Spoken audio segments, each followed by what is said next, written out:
নমস্কার বন্ধুরা, তোমাদের যে জায়গাটি দেখাচ্ছি দেখো, এটা খুব সুন্দর এখন দর্শনীয় একটি স্থান এবং খুব সুন্দর একটি প্লেস, যেটা হুগলি জেলার কুন্তিঘাটে অবস্থিত।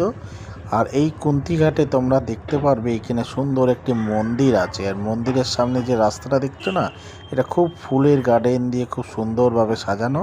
আর এই মন্দিরটি হচ্ছে রাধাকৃষ্ণ মন্দির, বিড়লা মন্দির, যে মন্দিরে আমরা এসে থাকি। কিন্তু এখানে নির্দিষ্ট টাইমে মন্দিরটি খোলা হয়, সবসময় খোলা থাকে না। আর তোমরা আসতে গেলে এখানে আসতে হবে কুন্তিঘাট স্টেশন থেকে মাত্র 5 মিনিটে হাঁটা পথ। এবং এই মন্দিরের খুব কাছেই একটি নদী আছে, কুন্তি নদী। সেই কুন্তি নদীর উপরে কাঠের ঝুলন্ত সেতু, অনেক পুরনো এই সেতুটি। দেখতে এটা হচ্ছে কুন্তি নদী। আর কুন্তি নদীর উপরে এই কাঠের ঝুলন্ত সেতু, এটিও একটি আকর্ষণীয় জায়গা এবং খুব ভালো একটি মনোরম পরিবেশে এই জায়গাটি। তোমাদের কাছে এটা খুব ভালো লাগবে।